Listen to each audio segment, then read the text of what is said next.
আজকে আমরা বাংলা গ্রামারের কি পড়ব সেগুলো ফার্স্টে দেখে নেব।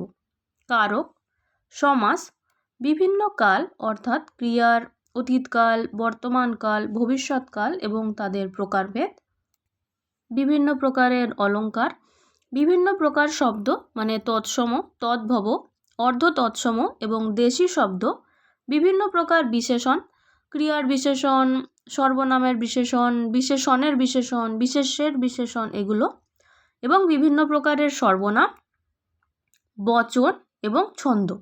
বচন মানে একবচন, বহুবচন, এবং ছন্দ মানে হচ্ছে দলবৃত্ত, কলাবৃত্ত এবং মিশ্র কলা ছন্দ। এছাড়াও সন্ধি, ক্রিয়া, ক্রিয়া মানে সমাপিকা, অসমাপিকা, সকর্মক, অকর্মক এবং দ্বিকর্মক ক্রিয়া, বাক্য ও তার শ্রেণীবিভাগ। একটা হবে সরল, যৌগিক, জটিল বা মিশ্র, আর আরেকটা হবে নির্দেশক, প্রশ্নবাচক, অনুজ্ঞাসূচক, প্রার্থনাসূচক বাক্য এগুলো। এছাড়াও হচ্ছে বিভিন্ন ধরনের ধ্বনি মানে স্বরধ্বনি, ব্যঞ্জন ধ্বনি, তার মধ্যে কোনটা অঘোষ ধ্বনি, ঘোষ ধ্বনি এগুলো প্রচুর ইম্পর্ট্যান্ট, অল্প প্রাণ ধ্বনি, মহাপ্রাণ ধ্বনি এগুলো ইম্পর্ট্যান্ট। এছাড়া স্বরাগম, স্বরলোপ, স্বরসঙ্গতি, অসমীভবন, অপিনিহিতি এবং অভিশ্রুতি। তাও আমি বলে রাখবো যে বাংলা ব্যাকরণ নিয়ে বেশি ভাবার দরকার নেই, জাস্ট 4 থেকে 5 নাম্বার আসে। আর এটা আমার পার্ট 1 বাংলা গ্রামারের। পার্ট 1 এবং পার্ট 2 জাস্ট একবার যদি মন দিয়ে বুঝে নেন তাহলে কিন্তু ওই 4-5 নাম্বার করা খুবই কঠিন ব্যাপার একদমই নয়। প্রথমেই আমরা দেখে নেব বাক্য। তাহলে বাক্য কি? সরল বাক্য, জটিল বাক্য, যৌগিক বাক্য এবং মিশ্র বাক্য। সরল বাক্য কি? সরল বাক্য হচ্ছে যেখানে একটি মাত্র কর্তা এবং একটি মাত্র ক্রিয়া থাকে এবং একটি ভাবই সম্পূর্ণভাবে প্রকাশ পায়। যেমন আমি যদি বলি যে আমি দাঁড়িয়েছিলাম, তাহলে কি? আমি আর দাঁড়িয়েছিলাম।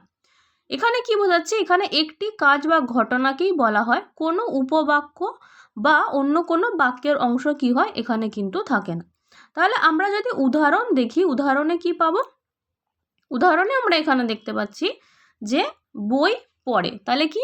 একজন কি করছে? বই পড়ছে। আরেকজন কি করছে? গান গাইছে। আর কি? আমি স্কুলে যাই, তাহলে এখানে কর্তা কে? কাজটা কে করছে? আমি করছি বা মেয়েটি করছে। তাহলে এখানে কি হচ্ছে? এখানে এক একজনই আছে, আর তারা কি করছে? গান গাইছে বা তারা স্কুলে যাচ্ছে। তাহলে আমরা পরের বাক্যে চলে যাই। পরের বাক্য হচ্ছে জটিল বাক্য। এটা কিন্তু ইংলিশেও কিন্তু কমপ্লেক্স সেন্টেন্স, কম্পাউন্ড সেন্টেন্স এগুলো কিন্তু ইম্পর্টেন্ট। এবার আমরা দেখব কমপ্লেক্স সেন্টেন্স অর্থাৎ জটিল বাক্য। জটিল বাক্য কি? একটি প্রধান বাক্য থাকবে এবং এক বা একাধিক উপবাক্য থাকবে। উপবাক্যটির প্রধান বাক্যের উপর কিন্তু কি হবে? ডিপেন্ডেন্ট হবে। সেজন্য একে বলা হচ্ছে কমপ্লেক্স, মানে একজন আরেকজনের উপর কি হবে? ডিপেন্ড থাকবে। যেরকম সাধারণত এখানে কি বলা হচ্ছে? যদি, যখন, কারণ ইত্যাদি কিন্তু অব্যয় পদগুলো এখানে থেকে থাকে। তাহলে আমরা যদি একটা উদাহরণ দেখি, উদাহরণে আমরা কি পাচ্ছি? যদি তুমি পড়াশোনা করো, তাহলে এর উপর কে ডিপেন্ড হচ্ছে? তবে তুমি সফল হবে। আমি জানি যে, তাহলে আমি কি জানি? যে সে আসবে। বা যদি 3 নম্বর উদাহরণটা দেখি, যে যখন বৃষ্টি হয় তখন আমরা ঘরে থাকি। তাহলে তখন আমরা ঘরে থাকি এই বাক্যটা কার উপর ডিপেন্ড করছে? যখন বৃষ্টি হয়। তাহলে এখানে দেখবেন যে সে, যদি তদি বা যখন তখন, তাহলে এইগুলো যেখানে থাকে তাকে বলা হয় জটিল বাক্য। এরপরে হচ্ছে যৌগিক বাক্য বা কম্পাউন্ড সেন্টেন্স। এটা এই সেন্টেন্স যে কম্পাউন্ড বা কমপ্লেক্স, এটা যেমন বাংলাতে লাগছে এটা ইংলিশেও কিন্তু লাগবে।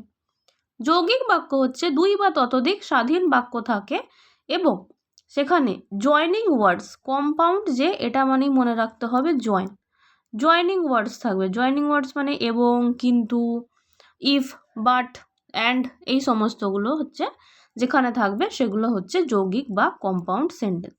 তাহলে কম্পাউন্ড সেন্টেন্সে আমরা কয়েকটা উদাহরণ যদি দেখি, জটিল বাক্যে যেরকম একটা বাক্য আরেকটা বাক্যের উপর ডিপেন্ডেন্ট হচ্ছিল, এখানে কিন্তু প্রতিটি বাক্যই আলাদাভাবে সম্পূর্ণ অর্থবোধক। যেমন আমি পড়াশোনা করি, সে খেলাধুলা করে, দুটো বাক্যই কিন্তু সম্পূর্ণ অর্থবোধক, কিন্তু তারা কিভাবে জয়েন হয়েছে? এবং দিয়ে জয়েন হয়েছে। যেখানেই কোনো না কোনো জয়নিং ওয়ার্ড থাকে তাকে বলা হয় যৌগিক বা কম্পাউন্ড সেন্টেন্স। সে চেষ্টা করেছিল কিন্তু সফল হয়নি। তুমি যাও অথবা আমি যাব, এই যে জয়নিং ওয়ার্ডস, তাহলে যৌগিক বাক্যের জন্য আমাদের মনে রাখতে হবে জয়নিং ওয়ার্ডস। পরে যেটা আসছে সেটা হচ্ছে একটা শর্ট ট্রিক, যে সরল বাক্যের ক্ষেত্রে কি হয়, একটি কর্তা এবং একটি ক্রিয়া থাকে। জটিল বাক্যে একটা প্রধান বাক্য থাকে এবং তার উপর একটা নির্ভরশীল বাক্য থাকে। আর যৌগিক বাক্যের জন্য এর থেকেও বেশি শর্ট ট্রিক হচ্ছে, এখানে হচ্ছে একটা জয়নিং ওয়ার্ড থাকবে। দুজনের ক্ষেত্রেই, বাংলা হোক বা ইংলিশ হোক, দুটোর ক্ষেত্রেই যে জয়নিং ওয়ার্ড থাকবে তাকে কিন্তু বলা হবে যৌগিক বাক্য। এরপরে আমরা চলে আসছি কিছু কোশ্চেনে এবং এর অ্যান্সারগুলো আপনারা দেবেন। নিচের কোনটি সরল বাক্য? এই যে 4টে অপশান আছে, এর মধ্যে থেকে কোনটা হবে সেই অপশানটা আপনাদেরকে লিখতে হবে। নেক্সট কোশ্চেন হচ্ছে, যদি তুমি পরিশ্রম করো তবে তুমি সফল হবে। যদি, তবে, তাহলে এটি কোন ধরনের বাক্য? পরের প্রশ্ন হচ্ছে, নিচের কোনটি যৌগিক বাক্য? যৌগিক মানে যেখানে জয়নিং ওয়ার্ডস থাকে। নেক্সট প্রশ্ন হচ্ছে, জটিল বাক্যের বৈশিষ্ট্য কোনটি? আমি কিন্তু টোটাল 5টা কোশ্চেন দিয়েছি, এখানে জটিল বাক্যের বৈশিষ্ট্য কোনটি সেটা বলতে বলা হয়েছে। এবং লাস্ট মনে হচ্ছে, সে চেষ্টা করেছিল কিন্তু সফল হয়নি। এখানে কিন্তু কি নির্দেশ করছে? সে চেষ্টা করেছিল কিন্তু সফল হয়নি। এবং এরপরে আমি সমস্ত উত্তরগুলো লিখে দিয়েছি। নেক্সট আমাদের টপিক হচ্ছে গিয়ে কারক। কারক কি? কারকও কিন্তু প্রতিবারে আসে। কারক, সন্ধি, সমাস, বাক্য, ক্রিয়া, এগুলো প্রচুর ইম্পর্ট্যান্ট। কারকের মধ্যে প্রথম আমরা যেটা জানবো সেটা হচ্ছে কর্তৃকারক। কর্তৃ মানেই বুঝতে পারছি যেখানে একজন কর্তা থাকবে, মানে সেটা কোনো ব্যক্তি হতে পারে বা কোনো বস্তু হতে পারে। আর এটাকে আমরা কি দিয়ে প্রশ্ন করব? কে বা কারা দিয়ে প্রশ্ন করলে যে উত্তরটা পাবো। এবার আমরা যদি কিছু উদাহরণ দেখি, সেখানে কি আছে? রাম বই পড়ে, মেয়েটি গান গায়, শিক্ষক পড়াচ্ছেন। তাহলে কে গান গায়? মেয়েটি গান গায়। তাহলে এটাকে কি বলা হবে? কর্তৃকারক বলা হবে। এরপরে আমরা আসছি, নেক্সট হচ্ছে কর্মকারক, মানে সে যে কাজটি করছে তাকে বলা হবে কর্মকারক। যেখানে কি বা কাকে দিয়ে প্রশ্ন করা হয়ে থাকে তাকে আমরা কি বলবো? কর্মকারক। তাহলে কর্মকারকের উদাহরণ কি? যেমন মা ভাত রান্না করলেন। এখানে যদি বলা হতো যে মা রান্না করলেন, তাহলে সেটা কর্তৃকারক হতো, যে মা রান্না করলেন। কিন্তু এখানে যেহেতু বলা হচ্ছে মা ভাত রান্না করলেন, তাহলে মা কি রান্না করলেন? মা ভাত রান্না করলেন। তাহলে এই ভাতটাকে কি বলা হবে? কর্মকারক। তারপরে আসছি আমরা করণ কারকে। করণ মানে কি? কোনো কিছু দ্বারা বা যার সাহায্যে কাজটিকে করা হচ্ছে, দ্বারা বা কি উপায়ে কাজটা করা হচ্ছে, তখন তাকে কিন্তু করণ কারক বলা হবে। তাহলে করণ কারকের উদাহরণ আমরা কি পাচ্ছি? সে কলম দিয়ে লিখছে। যদি এখানে থাকতো যে সে লিখছে, সে লেখে যদি থাকতো তাহলে এটা হতো কর্তৃকারক। কিন্তু সে কিসের দ্বারা লিখছে? কলমের দ্বারা লিখছে। তাহলে এই যে কলম দিয়ে, এটা হচ্ছে করণ কারক। যেমন তিনি হাত দিয়ে কাজ করছেন, তাহলে তিনি কি দিয়ে কাজ করলেন? হাত দিয়ে। তাহলে এগুলোকে কি বলা হচ্ছে? করণ কারক। এরপরে যেটা আসছে সেটা হলো নিমিত্ত কারক। নিমিত্ত মানে জন্য, যে কারণের জন্য কাজটি ঘটে তাকে কি বলা হচ্ছে? তাকে নিমিত্ত কারক বলা হচ্ছে। তাহলে নিমিত্ত কারকের যদি আমরা উদাহরণ দেখি, তাহলে আমরা সেখানে কি দেখতে পাচ্ছি? সে অসুস্থতার কারণে স্কুলে আসেনি। তাহলে সে কি কারণে স্কুলে আসছে না? সে অসুস্থতার কারণে স্কুলে আসছে না। বা কি জন্য আসছে না? যেমন সে কাঁদছে। সে কি জন্য কাঁদছে? সে পরীক্ষার ভয়ে কাঁদছে। এই যে ভয় ওয়ার্ডটা, কিসের জন্য কাঁদছে? সে ভয়ের জন্য কাঁদছে। তাহলে একে বলা হচ্ছে নিমিত্ত কারক। এরপর আমরা আসছি পরবর্তী প্রশ্ন, পরবর্তী কারক আর কি অপাদান কারক। অপাদান মানে হচ্ছে কি থেকে বা কি হইতে। যেরকম আমরা যদি বলি দুপুর থেকে বা কলকাতা থেকে সে আসছে, এই জিনিসটাকে বলা হচ্ছে অপাদান কারক। অপাদান কারকের যে লেখা আছে কোথা থেকে বা কিসের থেকে, বিচ্ছিন্নতা, তাকে বলা হচ্ছে অপাদান কারক। এর যদি আমরা কিছু উদাহরণ দেখি, সে গ্রাম থেকে শহরে এলো, তাহলে কোথা থেকে শহরে এলো? গ্রাম থেকে। বা যদি বলা হতো সে কলকাতা থেকে এলো, মানে কোথা থেকে এলো? কলকাতা থেকে। পাতা পড়লো, কোথা থেকে পাতা পড়লো? গাছ থেকে। তাহলে এই যে হইতে, থেকে, এই জিনিসগুলো কিন্তু অপাদান। ভয়ের থেকে কেঁদে উঠলো, তাহলে এগুলোকে কি বলা হচ্ছে? অপাদান কারক বলা হচ্ছে। এর পরের কারক হচ্ছে অধিকরণ কারক। অধিকরণ মানে কিন্তু কখন কোথায়। যদি আমি বলি যে দুপুর থেকে, এখানে এক্স্যাক্ট নেই দুপুর 1টা 2টো না 3টে, যদি দুপুর থেকে বলি তখন কিন্তু সেটা হবে অপাদান কারক। যদি আমি বলছি যে দুপুর থেকে, দুপুর থেকে, তাহলে সেটা কি হচ্ছে? সেটা হচ্ছে অপাদান কারক। কিন্তু অধিকরণ কারক হচ্ছে যদি আমি বলে দিই যে দুপুর 1টা থেকে, এক্স্যাক্ট টাইমিং বা যদি এক্স্যাক্ট প্লেস বলা হয় তখন কিন্তু সেটা হচ্ছে অধিকরণ কারক। তাহলে যদি কোনো স্পেসিফিক মেনশন করা থাকে, যেরকম 1টা 2টো 5টা, তাহলে কিন্তু সেটা হবে অধিকরণ কারক। কিন্তু যদি বলা থাকে যে দুপুর থেকে, বিকেল থেকে কিংবা সকাল থেকে, তাহলে সেটা হবে হচ্ছে অপাদান কারক। যেরকম আমরা কিছু উদাহরণ দেখছি, বইটি টেবিলে আছে, তাহলে বইটি কোথায় আছে? টেবিলে আছে। সে সকালে উঠে পড়ে, তাহলে সে কখন উঠে পড়েছে? সে সকালে উঠে পড়েছে। কিন্তু সকাল থেকে কিন্তু নেই, যদি সে বলতো যে সে সকাল থেকে পড়ছে, এখানে যে থেকে ওয়ার্ডটা বা হইতে ওয়ার্ডটা, সেটা কিন্তু হবে অপাদান কারক। অধিকরণ মানে এক্স্যাক্ট টাইমিং, যে এই সময়ই, আর এই সময় থেকে মানে সেটা হচ্ছে অপাদান কারক। আমরা নেক্সট কারক দেখব, সেটা হচ্ছে সম্প্রদান। সম্প্রদান মানে হচ্ছে কাউকে মানে দিয়ে দেওয়া, যে দিয়ে দেওয়ার পর আর সেটা পাওয়ার বা তার বিনিময়ে পাওয়ার জন্য কোনো কিছু মনোভাব নেই, যার জন্য বা যাকে কিছু দিয়ে দেওয়া হচ্ছে তাকে বলা হচ্ছে সম্প্রদান কারক। যেরকম আমরা কিছু যদি উদাহরণ দেখে নিই, উদাহরণে আমরা পাচ্ছি মা আমাকে টাকাটা দিলেন। টাকাটা দিল, এর থেকেও আরও বেশি ভালো বুঝতে পারবেন যে সে ভিখারিকে খাবার দিল। এই যে খাবারটা দেওয়া হলো, এর পরিবর্তেও আমরা কিছু চাইছি না, বা এটা যে দিয়ে দিলাম সেটা আমরা ফেরতও পাবো না। এই যে মা আমাকে টাকাটা দিলেন, টাকা দিলে সেটা তো আর কখনো ফেরত হয় কি? হয় না কখনো। সেটা নিয়ে কী করি? ঘুরতে চলে যাই, কিছু কিনতে চলে যাই, যেটা বাঁচে সেটাও অনেকে দেয় না। তাহলে এই যে সে মা আমাকে টাকাটা দিল, কাকে দেওয়া হচ্ছে? সে ভিখারিকে খাবারটা দিল। বা শিক্ষক ছাত্রদের জন্য পুরস্কার দিলেন, তাহলে এই যে পুরস্কার দিয়ে দিল, গিফট, সেটা তো আর কিছু রিটার্ন পাওয়া হবে না। তাহলে এই জিনিসগুলোকে বলা হচ্ছে সম্প্রদান, মানে যেটা দিয়ে দেওয়া হয়েছে, কিন্তু কাকে দেওয়া হয়েছে, সেই যে কাকের উত্তরে যেটা আসবে সেটা হবে সম্প্রদান কারক। এবার হচ্ছে সম্বোধন। সম্বোধন মানে যে টাইটেল, আমরা যেভাবে কাউকে ডাকি, সম্বোধন করে ডাকি, যে ওহে ছেলে, বাছা তুমি কই, ও ছেলে তুমি কোথা যাও, এই যে এই জিনিসটাকে বলা হয় সম্বোধন কারক। যেরকম আমরা যদি কিছু উদাহরণ দেখে নিই, উদাহরণ লেখা আছে যেমন হে বন্ধু এখানে এসো। এই যে হে বন্ধু, তাহলে এটা কি? এটা হচ্ছে কাউকে সম্বোধন করা হচ্ছে, যে হে বন্ধু এখানে এসো। বেশিরভাগ পুরনো গল্পের বইতে থাকে দেখবেন যে ওহে, ওহে বাছা, ওহে ছেলে, বাছা তুমি কই, এই ব্যাপারগুলোকে বলা হয় সম্বোধন। যখন কাউকে কোনো ওয়ার্ডকে ইউজ করে সম্বোধন করা হচ্ছে তাকে বলা হবে সম্বোধন।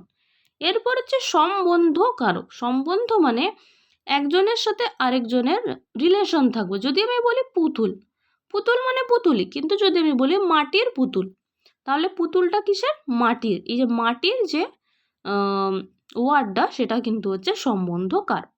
এখানে কি লেখা আছে? যে কারক দ্বারা অধিকার বা সম্পর্ককে বোঝায় তাকে বলা হচ্ছে সম্বন্ধ কারক।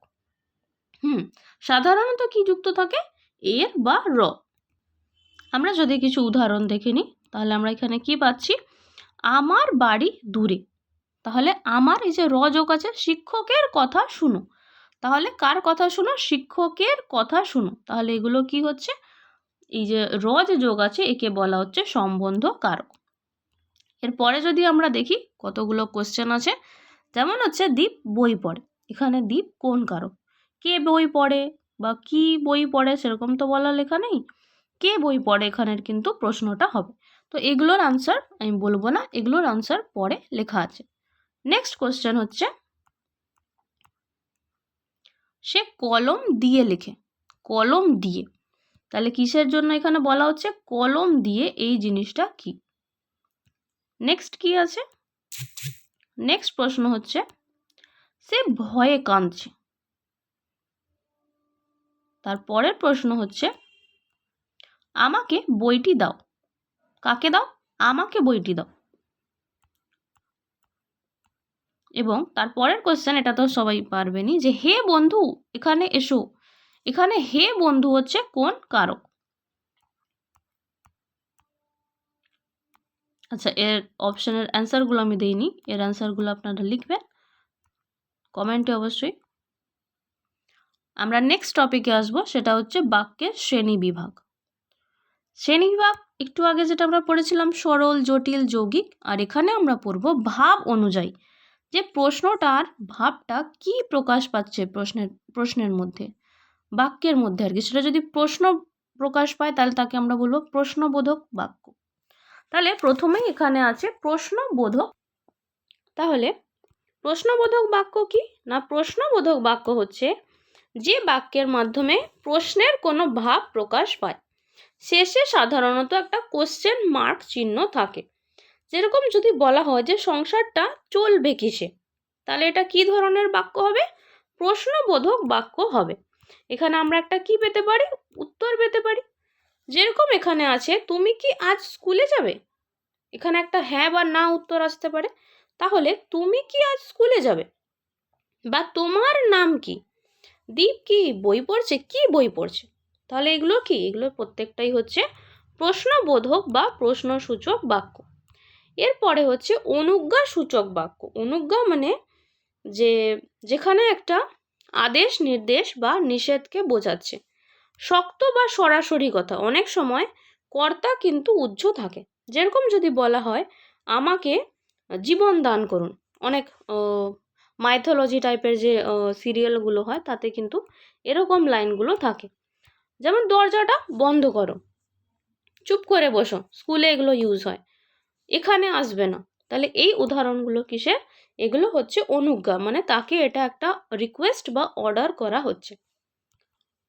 তারপরে যে বাক্য আছে সেটা হচ্ছে প্রার্থনা সূচক।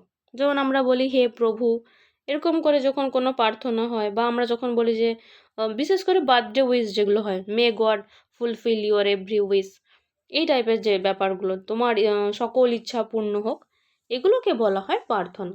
যেখানে প্রার্থনাটা কারোর জন্য বা নিজের জন্য চাওয়া হচ্ছে। অনুজ্ঞার তুলনায় নরম ভাষা, অনুজ্ঞা মানে জাস্ট অর্ডার টাইপের।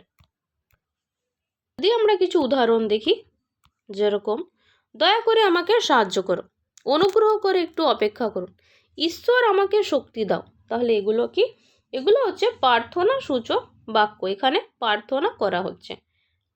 যেরকম দয়া করে আমাকে সাহায্য করো মানে কি, পরীক্ষার হলে এটা খুব বেশি হয়, দয়া করে আমাকে সাহায্য করো, প্লিজ 2 নম্বরের অ্যান্সারটা বলে দে। এই জিনিসগুলো কি? এই জিনিসগুলো হচ্ছে প্রার্থনা সূচক বাক্য। আর রেজাল্টের আগে ঈশ্বর আমাকে ভালো রেজাল্ট দাও।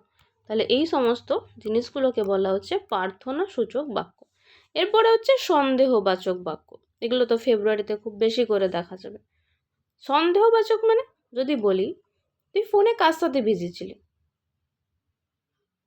এটা কি প্রকাশ করা হচ্ছে? সন্দেহ প্রকাশ করা হচ্ছে। তাহলে যে বাক্যে সন্দেহ বা অনিশ্চয়তা প্রকাশ পায় তাকে সন্দেহবাচক বাক্য বলা হয়। নিশ্চিত নয় এমন একটা ভাব, হয়তো, সম্ভবত, বোধ হয় ইত্যাদি জিনিস থাকে। তাহলে আমরা যদি কিছু উদাহরণ দেখি, যেরকম বর্ষাকালেও এটা হয় যে সম্ভবত আজ বৃষ্টি পড়তে পারে, স্কুলে বাচ্চা কম আসবে, বা সে বোধ হয় আজ আসবে না। হয়তো দীপ পরীক্ষায় পাশ করেছে, হয়তো করেনি। যে ইউপিএসসি রেজাল্ট বেরোয়, অনেকেই ভাবে ইউপিএসসি কেন, যে কোনো কিছুর রেজাল্ট, সিটেটের রেজাল্টও, যে সে পাস করেছে কিনা, যে এই যে একটা সম্ভাবনা। তাহলে এখানে কি হয়েছে? সন্দেহবাচক। বা কোনো একটা ছেলে বা মেয়েকে দেখে আমরা বললাম যে মেয়েটা হয়তো ডাক্তার, মেয়েটা হয়তো টিচার। এই যে এটা মানে কি, এটা একটা সন্দেহই, যে আমি পুরো শিওর নয়। আমরা যখন টস করি হেড পড়বে বা টেল পড়বে, আমরা কিন্তু জানি না কি পড়ছে। তাহলে এই জিনিসটাকে বলা হচ্ছে সন্দেহবাচক বাক্য। এরপরে হচ্ছে আবেগসূচক। আবেগের মধ্যে কি থাকে? আনন্দ থাকে, দুঃখ থাকে, বিস্ময় থাকে এবং ভয় থাকে। তাহলে এই যে আবেগ যদি প্রকাশ পায় তাকে বলা হবে আবেগসূচক বাক্য। আর এই যে প্রশ্নবোধকে যেমন এই মার্কসটা থাকে, সেরকম আবেগসূচকে এই মার্কসটা থাকে, এক্সক্লেমেটরি সাইন। তো আবেগসূচক যেখানেই আমরা এই জিনিসটা পাবো, ইংলিশেও হয় অ্যালাস বা oh how beautiful the rose is, এই সমস্ত জায়গায় এই যে চিহ্নটা হয়, এই চিহ্নটা যদি থাকে তাহলে সেটা আমরা দেখেই বলে দিতে পারি যে এটা হচ্ছে আবেগসূচক বাক্য। আমরা যদি কিছু উদাহরণ দেখি, আহা কি সুন্দর ফুল, হায় আমি পরীক্ষায় ফেল করেছি, বাহ তুমি খুব ভালো করেছো। তাহলে এই যে সাইনগুলো আছে এগুলোকে কি বলা হবে? এগুলোকে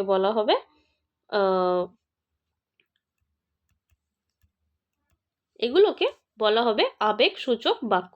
এবার আবেগসূচকের মধ্যে যে কি বিচিত্র এই দেশ, সত্যি সেলুকাস একটা যে কথা ছিল, কি বিচিত্র এই দেশ, তাহলে এই সাইনটা দেখতে পেলেই কিন্তু আমরা বলে দিতে পারবো যে এটা হচ্ছে আবেগসূচক বাক্য।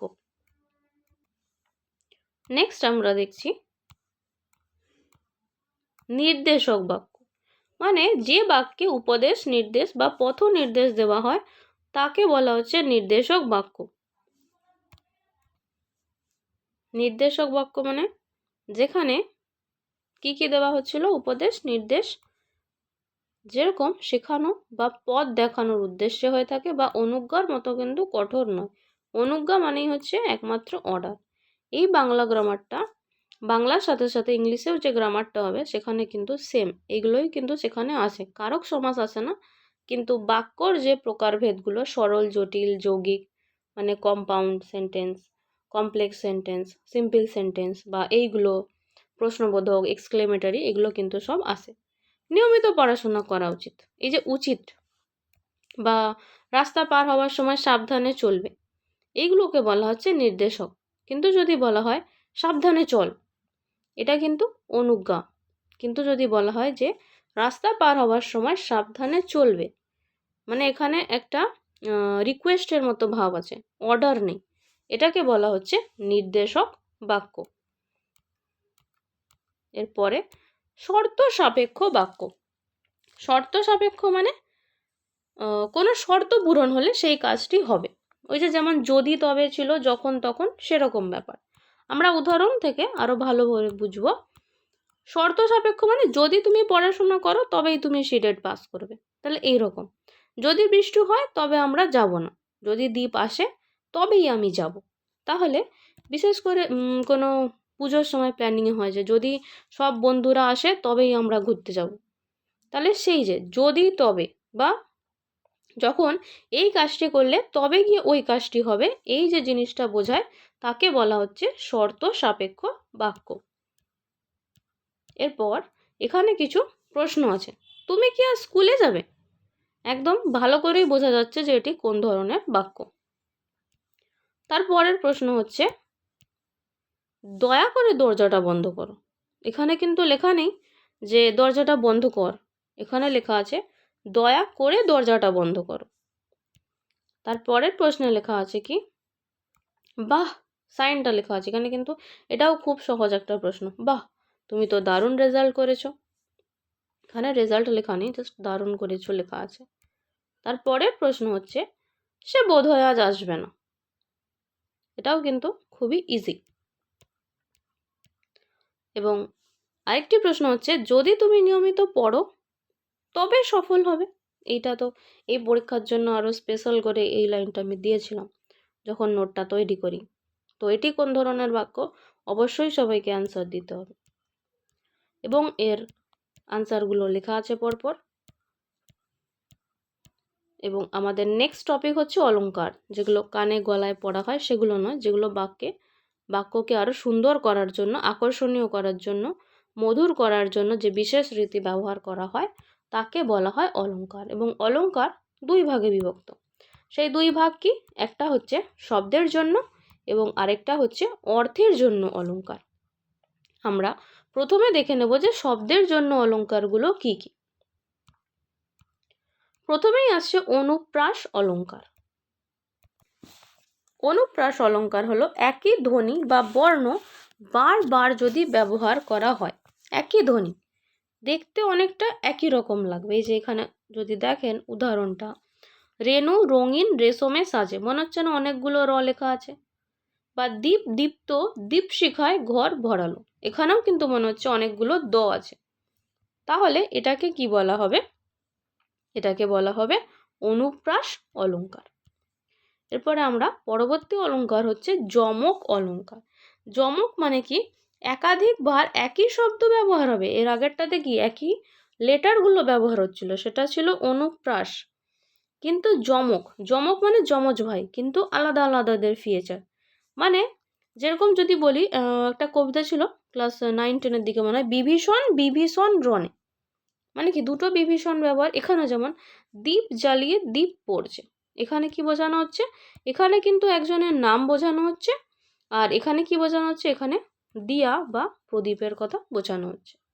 নেক্সট উদাহরণ যদি আমরা দেখি, সীমা জানে তার সীমা কোথায়।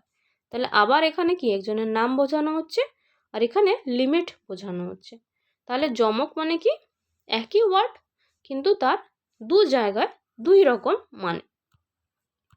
নেক্সট আমরা যে অলঙ্কার পড়ব সেটা হচ্ছে শ্লেষ অলঙ্কার। শ্লেষ মানে একটা শব্দে অনেক মানে একাধিক অর্থ বোঝাবে একটা শব্দ বা বাক্য থেকে, সেটাকে বলা হবে শ্লেষ অলঙ্কার। যেমন বনলতা আজ ফোটে। বনলতা মানে সেটা ফুল নাকি সেটা ব্যক্তি, তার মানে কি অনেকগুলো অর্থ বোঝাচ্ছে। আজ ফোটে লেখা আছে। যদি আমরা আরেকটা উদাহরণ দেখি, সিদ্ধার্থ সত্যের পথে চলে, তাহলে সিদ্ধার্থ একটা ব্যক্তিরও নাম, এবং সিদ্ধার্থ আবার গৌতম বুদ্ধের নাম। আবার সিদ্ধার্থ মানে যে কোনো সন্ন্যাসী বা ব্যক্তি যে সিদ্ধি লাভ করেছে। তাহলে একটাই শব্দ, এটা একবারই ব্যবহার হচ্ছে। যমক যেমন দুবার ব্যবহার হচ্ছিল, অনুপ্রাসে ওই লেটারটা 2-3 বার ব্যবহার হচ্ছিল, কিন্তু এখানে হচ্ছে একবারই ব্যবহার হবে কিন্তু তার মানে 2-3টে। এরপর হচ্ছে বক্রতি। এটা আপনারা বা সমাজের লোকেরা বেশি ভালো জানে এই অলঙ্কারটা। সোজাসুজি না বলে ঘুরিয়ে, যেরকম আমি অনেক দিন ভিডিও দেইনি, কেউ যদি বলে ম্যাডাম তো প্রচুর ভিডিও দিচ্ছে, মানে কি? মানে সে অ্যাকচুয়ালি কিছুই দিচ্ছে না আসলে। তো এই যে অ্যাকচুয়ালি কোনো ভিডিও দিচ্ছে না, তাকে ঘুরিয়ে যদি বলা হয়, ঘুরিয়ে বা কৌশলে কথা বললে তাকে বলা হয় বক্রতি অলঙ্কার। আমরা যদি এর কিছু উদাহরণ দেখি, রঞ্জন পরীক্ষায় খুবই ভালো করেছে বা খুব ভালোই তো করেছে, মানে আসলে সে ভালো করেনি। শুভদীপ আজ খুব সময় মতো এসেছে। এই কথাটা টিউশনে খুব শোনা যায় বা স্কুল কলেজেও। স্কুলে তো সবাই আসে, কলেজে শোনা যায়। মানে কি সে আদৌ সময় মতো আসেনি। তাহলে এটাকে বলা হচ্ছে বক্রতি অলঙ্কার। এতগুলো কি ছিল? এতগুলো ছিল শব্দের জন্য। এরপর হচ্ছে অর্থের জন্য অলঙ্কার কি কি। অর্থের জন্যর মধ্যে প্রথমে হচ্ছে সাদৃশ্য অলঙ্কার। মানে এখানে একটির সঙ্গে আরেকটির সাদৃশ্য তুলনা করা হয়। যেমন দ্বীপ চাঁদের মতো উজ্জ্বল, তাহলে এখানে কি কারোর সাথে তুলনা করা হচ্ছে, একে বলা হবে সাদৃশ্য অলঙ্কার। যেমন জবা ফুলে বেশি শোনা যায় যে রক্তের মতো রাঙা জবা, মানে কি কারোর সাথে তুলনা করা হচ্ছে, একে বলা হবে সাদৃশ্য। এরপর হচ্ছে বিরোধ অলঙ্কার। বিরোধ মানে কি? বিরোধ মানে হচ্ছে বিপরীত ভাব। সীমা হাসছে, মনে কিন্তু তার দুঃখ। মানে দেখুন অপোজিট বোঝাচ্ছে, হাসি আর দুঃখ কিন্তু সেম নয়। হাসছে কিন্তু তার মনে দুঃখ আছে। রঞ্জন কাছে থেকেও দূরে, তাহলে কি কাছে আছে কিন্তু সে মানসিক দিক থেকে হয়তো সে দূরে আছে। তাহলে এই যে বিপরীত ভাব যখন বোঝাচ্ছে তাকে কি বলা হবে? তাকে বলা হবে বিরোধ। বিরোধ টাইপের অলঙ্কার। এরপরে হচ্ছে শৃঙ্খলা অলঙ্কার। শৃঙ্খলা অলঙ্কার মানে কি? ক্রম অনুসারে সাজানো। শৃঙ্খলা মানেই আমরা বুঝি ডিসিপ্লিন, মানে পরপর। সিদ্ধার্থ ভাবলো, ভাবার পরে সে বুঝলো, তারপর সে সিদ্ধান্ত নিল। যেরকম পরীক্ষার সময় কি হয়, আমরা আগে কোশ্চেন খুলি, কোশ্চেনটা পড়ি, তারপর বুঝি, তারপরে অ্যান্সার দিই। এই যে পরপর স্টেপ বাই স্টেপ, একে বলা হচ্ছে শৃঙ্খলা অলঙ্কার। যেমন শুভদীপ পড়লো, লিখলো এবং শেষে পরীক্ষা দিল, তাহলে এটাকে কি বলা হবে? শৃঙ্খলা অলঙ্কার। মানে স্টেপ বাই স্টেপ একটার পর একটা বসানো হয়েছে। এরপর আছে রূপক অলঙ্কার। রূপক মানে কি? তুলনার শব্দ ব্যবহার না করে একটিকে সরাসরি আরেকটি বলা হলে, যেমন একটু আগে বলা হলো রেণু ফুলের মতো নরম, এখানে কি বলা হচ্ছে? রেণু আমার জীবনের ফুল। বা দ্বীপ হলো জ্ঞানের আলো, এখানে কি হচ্ছে? সরাসরি আরেকটি বলা হচ্ছে, একে বলা হবে রূপক। রূপকের যেমন আমরা আরও জানি, একটা লাইন থাকে কবিতায়, দেখিবারে আঁখি পাখি ধায়। তার মানে কি, এই সমস্ত জিনিসগুলো মানে, আবার বলছি যেমন জ্ঞানের আলো, আলো মানেও কিন্তু দ্বীপ, কিন্তু এখানে দ্বীপ শব্দটা লেখা নেই। যদি দ্বীপ শব্দটা লেখা থাকতো তাহলে কিন্তু সেটা যমক হয়ে যেত। এটা কিন্তু যমক নয়, এখানে আলো লেখা আছে, সেই জিনিসটাই লেখা আছে কিন্তু তার অন্য ভাষায় লেখা আছে, মানে অন্য শব্দ ইউজ করে। এটাকে বলা হচ্ছে রূপক অলঙ্কার। এরপরে আছে ব্যতিরেক অলঙ্কার। ব্যতিরেক মানে একটিকে বাদ দিয়ে যখন অন্য কিছুকে শ্রেষ্ঠ বলা হয়, মানে বড় বা ছোট এইরকম। যেরকম একটা লাইন ছিল না, সজল দিঘি মেঘের চেয়েও কালো। তার মানে কি, এর থেকেও ও আরও বেশি কালো। যখন মানে কি তুলনা করে অন্য একজনকে শ্রেষ্ঠ বলা হচ্ছে, যে শুভদীপ ছাড়া এই কাজ অসম্ভব, মানে কি বাকি সবার থেকে ওকে শ্রেষ্ঠ বলা হচ্ছে। সিদ্ধার্থ ছাড়া জ্ঞানের কোনো পথই নেই। তার মানে কি একজনকে শ্রেষ্ঠ করা হচ্ছে। এখানে এই যে অলঙ্কার, একে বলা হচ্ছে ব্যতিরেক অলঙ্কার। পরবর্তী যদি আমরা যাই, সেখানে আসছে দৃষ্টান্ত। দৃষ্টান্ত মানে উদাহরণ বা ঘটনা ব্যবহার করলে তাকে বলা হয় দৃষ্টান্ত অলঙ্কার। যেমন রঞ্জনের মতো চেষ্টা করলে ফল পাওয়া যায়। যারা পাড়ায় ইউপিএসসি বা কোনো এক্সাম ক্র্যাক করে, আমরা বলি যে এর মতো প্রিপারেশন নেওয়া উচিত। এখানে কিন্তু তাকে শ্রেষ্ঠ বলা হচ্ছে না, এখানে তার উদাহরণ দেওয়া হচ্ছে। এটাকে বলা হয় দৃষ্টান্ত। যে দৃষ্টান্ত, যে শব্দটা লেখা আছে, দৃষ্টান্ত মানেই হচ্ছে একটা এক্সাম্পল বা উদাহরণ।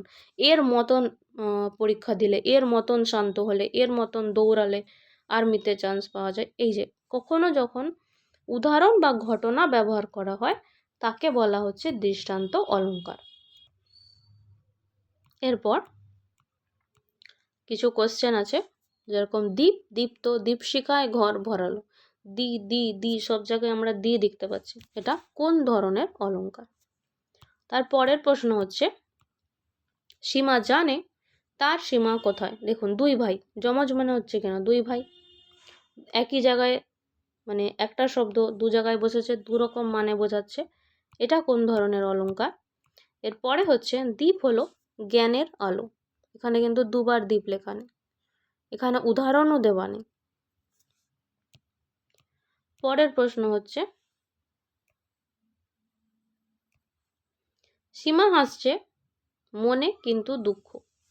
হাসছে আবার দুঃখও করছে, এটা কোন ধরনের অলঙ্কার?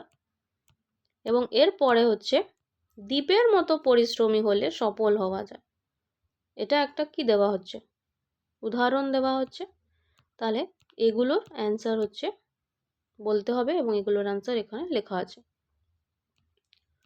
এর পরবর্তী টপিক হচ্ছে সমাস। সমাসের একটা শর্ট ট্রিকের ভিডিও আছে, ওটাও পারলে দেখতে পারেন। সমাস মানে কি, দুই বা ততোধিক পদ মিলিয়ে ছোট অথচ অর্থপূর্ণ নতুন পদ যদি তৈরি হয়, তাকে সমাস বলা হয়। যেরকম যদি বলি নীল রঙের পদ্ম, কি বলা হবে? নীলোৎপল। তাহলে এই যে নীলোৎপল হচ্ছে একটা সমাস। যদি উদাহরণ দেওয়া হয় যে রাজা ও পুত্র, রাজপুত্র, মা ও বাবা, মাতা পিতা, তাহলে এই যে মাতা পিতা বা রাজপুত্র, এই দুটো হলো সমাস। সমাসের মধ্যে আবার ভাগ আছে, সমস্ত পদ আছে, সমস্যমান পদ আছে, সেগুলো আমরা এখন দেখে নেব। সমস্ত পদ হচ্ছে নতুন যে পদটা হচ্ছে, মাতা ও পিতা দিয়ে যে মাতা পিতা পদটা হচ্ছে, যে নতুন পদ তৈরি হচ্ছে, তাকে বলা হচ্ছে সমস্ত পদ। যেমন এখানে হলো রাজপুত্র এবং শুভদীপ হলো কি পদ? এখানে এটা হচ্ছে সমস্ত বা সমাসবদ্ধ পদ। এরপরে আসছে ব্যাস বাক্য। ব্যাস বাক্য মানে যেটা দিয়ে তৈরি হচ্ছে এই সমস্ত পদটা, মানে রাজপুত্র, যে রাজা, তার যে পুত্র। তাহলে এই যে লাইনটা বা যেই দ্বীপটা শুভ হয় তাকে শুভদ্বীপ বলা হচ্ছে। তাহলে এই যে লাইনটা, এই লাইনগুলোকে বলা হচ্ছে ব্যাস বাক্য। এরপরে আসছে সমস্যমান পদ। সমস্যমান পদ কি না, সমাস হবার আগে যে আলাদা আলাদা পদগুলো থাকে তাদেরকে সমস্যমান পদ বলা হয়ে থাকে। সমস্যমান পদ মানে ব্যাস বাক্যের মধ্যে যতগুলো শব্দ বা ওয়ার্ড ব্যবহার করা হচ্ছে তাকে বলা হচ্ছে সমস্যমান পদ। কিন্তু পরীক্ষায় এই রকম কোশ্চেন আসে না, পরীক্ষায় কোশ্চেন আসে যে এটা কি সমাস, যে সমাসের প্রকারভেদ, এখান থেকে পরীক্ষায় কোশ্চেন আসে। দ্বন্দ্ব সমাস মানে যেখানে দুটো পদেরই সমান গুরুত্ব হবে তাকে বলা হবে দ্বন্দ্ব সমাস। যেমন যে সিনেমা ছিল করণ অর্জুন, কর্ণ ও অর্জুন, তাহলে কি সেখানে কর্ণ আর অর্জুন দুজনেরই সমান গুরুত্ব, তাকে তখন কিন্তু তাকে বলা হবে দ্বন্দ্ব সমাস। যেমন দীপ ও রেণু, মাতা ও পিতা দুজনেরই সেম গুরুত্ব আছে, তাহলে একে আমরা কি বলবো, একে আমরা বলবো দ্বন্দ্ব সমাস। যেমন শিব দুর্গা, নারী বুড়ি, হাট আর বাজার, হাটে বাজারে, তারপর আমরা বলি না যে তেল টেল, এগুলো সব কিন্তু দ্বন্দ্ব সমাস, মানে দুজনেরই সমান গুরুত্ব আছে। এরপরে হচ্ছে দ্বিগু সমাস। দ্বিগু সমাস মানে কি, দ্বিগু মানে হচ্ছে নাম্বার। এখানে দ্বিগু সমাসের জন্য মনে রাখবেন যে দ্বিগু মানে হচ্ছে যে কোনো নাম্বার, নাম্বার যেখানে লেখা থাকবে সেটাই হচ্ছে দ্বিগু সমাস। আমরা যদি উদাহরণ দিয়ে বুঝি, দুই চাকা, দেখুন নাম্বার আছে দুই, তারপর হচ্ছে ত্রিলোক, দেখুন তিন শব্দটা আছে তিন, তাহলে এই যে দুই চাকা বা ত্রিলোক, এখানে যে সমাসে সংখ্যাবাচক শব্দ প্রথমে থাকে তাকেই কি বলা হচ্ছে দ্বিগু সমাস। তাহলে এখানে দুই তিন এগুলো কি, এগুলো হচ্ছে নাম্বার, তাহলে নাম্বার হচ্ছে দ্বিগু সমাসকে বোঝায়। এরপরে হচ্ছে কর্মধারয় সমাস। কর্মধারয় মানে যে সমাসে বিশেষণ ও বিশেষ্য থাকবে তাকেই বলা হয়, মেনলি হচ্ছে যেখানে বিশেষণ থাকবে তাকে কর্ম, যে বললাম আমি নীলোৎপল মানে নীল যে পদ্ম, শুধু পদ্ম বললে সেটা কর্মধারয় সমাস নয়। যদি আমি বলি নীল গোলাপ, তাহলে যে নীল গোলাপ এটা কিন্তু কর্মধারয় সমাস। যেরকম এখানে আছে সুন্দর মুখ, মুখটা কীরকম সুন্দর, তাহলে এটা হচ্ছে একটা বিশেষণ, তাহলে এই যে সুন্দর মুখ এটা হচ্ছে কর্মধারয় সমাস। তাহলে কর্মধারয়ের জন্য ইম্পর্টেন্ট ওয়ার্ড হচ্ছে বিশেষণ।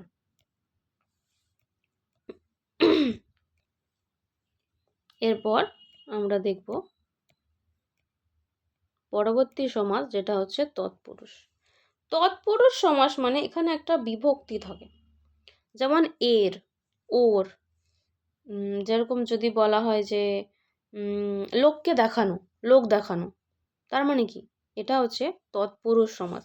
যে সমাসে কারক সম্পর্ক থাকে, রাজার পুত্র, দ্বীপের বই, মাটির পুতুল যে বলছিলাম, এগুলো হচ্ছে তৎপুরুষ, মানে যেখানেই একটা কারক সম্পর্ক থাকবে এবং বিভক্তিগুলো থাকবে এর, র, এই যে, তাকে বলা হবে তৎপুরুষ সমাস।